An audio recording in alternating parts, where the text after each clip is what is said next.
Hello students, welcome back to the channel. आज देखेंगे maths class 8 chapter 5 number play figure it out के question है page number 133 पे।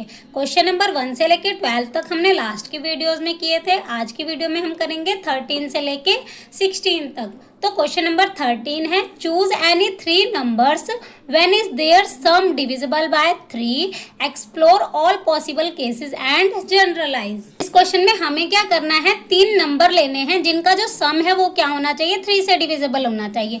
तो यहाँ पे हमने सोल्यूशन देख लेते हैं। लेट 3 नंबर्स ले लिए ए, बी एंड सी। इनका जो सम है वो क्या होना चाहिए, 3 से डिविजिबल होना चाहिए। अब इनका जो सम है वो 3 से डिविजिबल कब होगा, जब यह तीनों ही नंबर सेपरेटली क्या होंगे, 3 से डिविजिबल होंगे। यानी कि ए भी हमारा 3 से डिविजिबल होना चाहिए, बी भी 3 से डिविजिबल होना चाहिए एंड सी भी 3 से डिविजिबल होना चाहिए।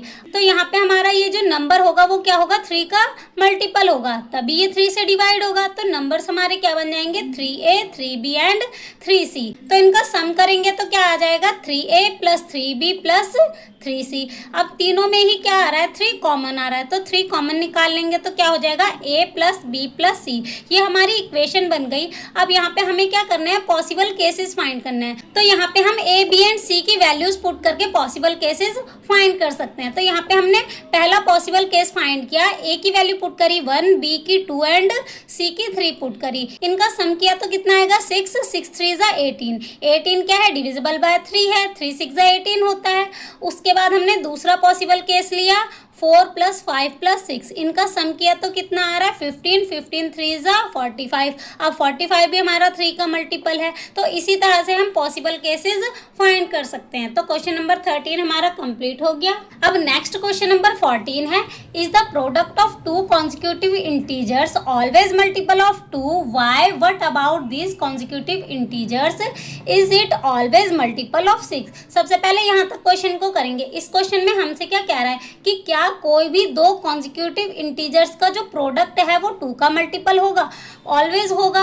रीजन क्या है, एग्जांपल से समझ लेते हैं। जब हमने कोई भी 2 कॉन्जिक्यूटिव इंटीजर्स लिए तो उसमें जो हमारा एक नंबर है ना वो इवन है।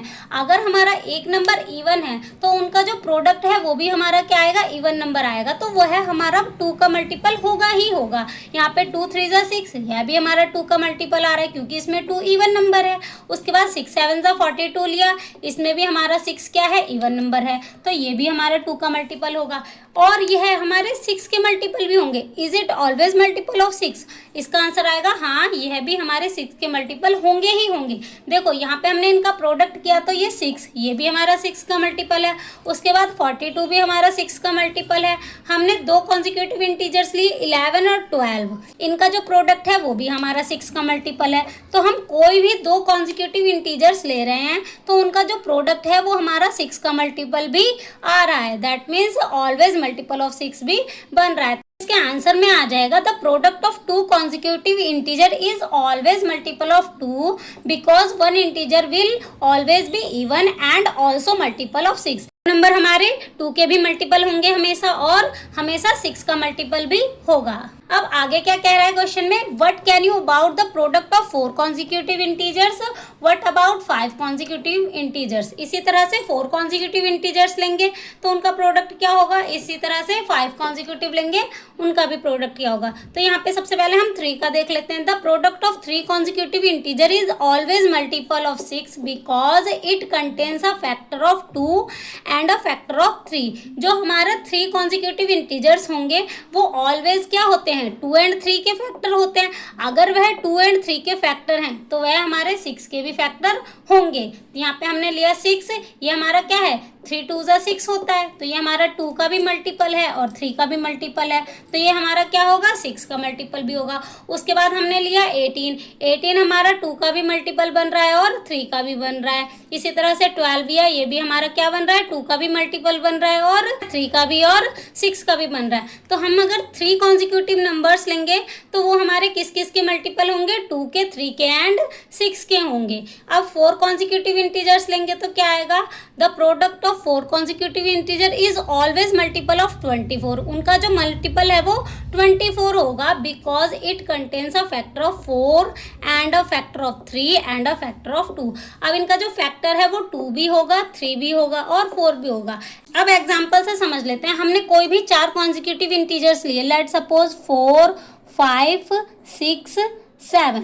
अब यहाँ पे हमारा जो एक नंबर है ये 2 के टेबल में भी आता है, अब एक नंबर हमारा 3 के टेबल में भी आता है और ये हमारा 4 के टेबल में भी आता है। दैट मीन्स ये हमारे 2 का भी फैक्टर है, 3 का भी फैक्टर है और 4 का भी फैक्टर है। तो इन तीनों को मल्टीप्लाई करेंगे तो क्या आएगा 24। तो इनका जो प्रोडक्ट आएगा वो ऑलवेज 24 का मल्टीपल होगा ही होगा। इसी तरह से जब हम 5 कॉन्जिक्यूटिव नंबर्स लेंगे तो हमारा क्या होगा, वह 120 का मल्टीपल होगा। एग्जाम्पल से समझ लेते हैं। हमने 5 कॉन्जिक्यूटिव इंटीजर्स लिए 11, 12, 13, 14 एंड 15। अब ये जो नंबर्स हैं यहाँ पे ये हमारा 2 के टेबल में भी आते हैं ये नंबर्स, उसके बाद ये हमारा 3 के टेबल में भी आता है एंड 4 के टेबल में भी आता है। इसी तरह से एक नंबर हमारा इसमें जो है वो 5 के टेबल में भी आता है। तो इनका जो प्रोडक्ट होगा वो क्या होगा, मल्टीपल ऑफ 120, ऑलवेज 120 का मल्टीपल होगा। इसका आंसर हमारा क्या हो जाएगा, the product of 5 consecutive integer is always multiple of 120 because it contain a factor of 5, 4, 3 and 2। ये किसके फैक्टर होंगे हमेशा, 5, 4, 3 एंड 2 के। तो क्वेश्चन नंबर 14 हमारा कंप्लीट हो गया। अब नेक्स्ट क्वेश्चन नंबर 15 है। इसमें हमें इन 2 क्वेश्चंस को सॉल्व करना है। अब यहाँ पे इस क्वेश्चन को सॉल्व करेंगे तो इसका कोई भी सोल्यूशन नहीं बन रहा है, बट समझ लेते हैं, एग्जांपल से समझ लेते हैं। हमें क्या करना है, 2 ऐसे डिजिट लेने हैं जिनको एक डिजिट से प्रोडक्ट करेंगे तो हमारा क्या आएगा, 3 डिजिट का नंबर आएगा। अब यहाँ पे जो डिजिट है वो सेम होना चाहिए। तो हमने 2 डिजिट का नंबर लेके देखा, सबसे पहले 20। अब मल्टीप्लाई होगा किससे, 2 से ही होगा क्योंकि ये वाला डिजिट हमारा सेम है। इनको मल्टीप्लाई किया तो हमारा 2 डिजिट का नंबर आ रहा है, 3 डिजिट का नहीं आ रहा है।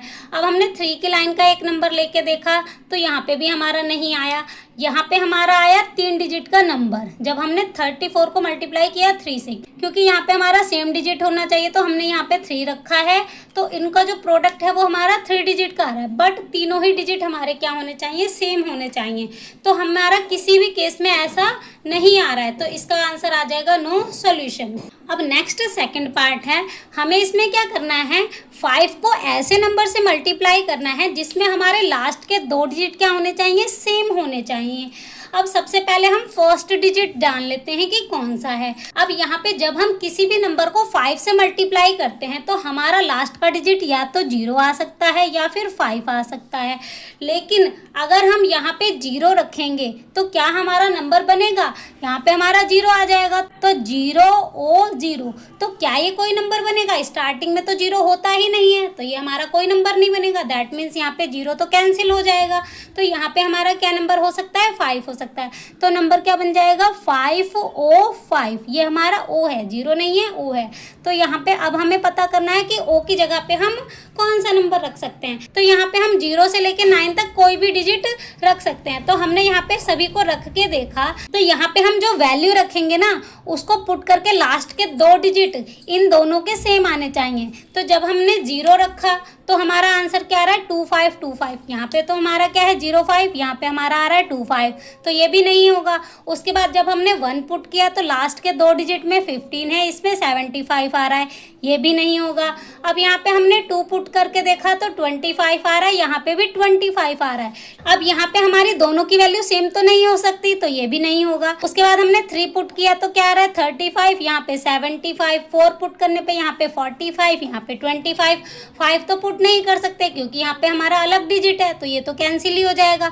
उसके बाद 6 पुट किया तो यहाँ पे 65 बन रहा है, यहाँ पे 25, 7 पुट किया तो ये बन गया 75, यहाँ पे भी 75 और ये वाली वैल्यू भी अलग हो गई। दैट मीन्स यही आंसर हो जाएगा हमारा। उसके बाद हमारा किसी में भी नहीं बन रहा है, तो यहाँ पे हमारा O की जगह क्या होगा, 7 हो जाएगा। तो 575 को मल्टीप्लाई करेंगे 5 से तो हमारा आंसर आ जाएगा। तो हमारे तीनों ही डिजिट फाइंड हो गए। यहाँ पे हमारे तीनों डिजिट क्या है, 5, 7, 5। तो क्वेश्चन नंबर 15 हमारा कंप्लीट हो गया। अब नेक्स्ट क्वेश्चन नंबर 16 है, which of the following diagrams capture the relationship between multiple of 4, 8 and 32। इनमें से कौन सा वेन डायग्राम है जो 4, 8 एंड 32 के मल्टीपल के रिलेशन को शो करता है। तो सबसे पहले हम यहाँ पे कुछ मल्टीपल देख लेते हैं। 4 के मल्टीपल क्या होते हैं? 4, 8, 12, 16। उसके बाद 8 के मल्टीपल होते हैं 8, 16, 24, 32। फिर हमने यहाँ पे 32 के मल्टीपल लिखे 32, 64। अब यहाँ पे हमें क्या मिल रहा है? ये जो 4 है क्या वो हमारा 8 के टेबल में आएगा? नहीं आएगा। इसी तरह से 32 के टेबल में भी नहीं आएगा। तो 4 के जो सारे मल्टीपल हैं वो 8 के मल्टीपल भी नहीं होते और 32 के मल्टीपल भी नहीं होते। उसके बाद जो 8 के मल्टीपल हैं वो हमारे 32 के मल्टीपल नहीं होते। यहाँ पे देखो 8, 16 और 24, ये तीनों ही नंबर 32 के मल्टीपल नहीं होते। दैट मीन्स 4 और 8 के सारे मल्टीपल हमारे 32 के मल्टीपल नहीं होते, बट 32 के मल्टीपल हमारा 4 का भी हो सकता है और 8 का भी हो सकता है। तो अब डायग्राम देख लेते हैं। हमें यहाँ पे क्या दिया है? ये 8 का मल्टीपल। क्या 8 के सारे मल्टीपल 32 के मल्टीपल होते हैं? नहीं होते। तो ये हमारा क्रॉस हो जाएगा। उसके बाद सेकंड दे रखी है हमें ये वाली डायग्राम। क्या हमारे 32 के मल्टीपल 4 के होते हैं, बट 8 के होते हैं, लेकिन 32 के और 4 के सारे मल्टीपल हमारे 8 के मल्टीपल नहीं होते। तो ये भी हमारा क्या हो जाएगा? क्रॉस हो जाएगा। उसके बाद 4 का मल्टीपल क्या 32 के मल्टीपल में आता है? नहीं आता है। तो ये भी हमारा क्रॉस हो जाएगा। उसके बाद फोर्थ फिगर है 32 के मल्टीपल हमारे 8 में भी आते हैं और 4 में भी आते हैं। तो ये वाली फिगर हमारी करेक्ट हो जाएगी। तो क्वेश्चन नंबर 16 हमारा कंप्लीट हो गया। इसी के साथ पेज नंबर 133 के फिगर इट आउट के क्वेश्चन हो जाते हैं कंप्लीट। Thank you.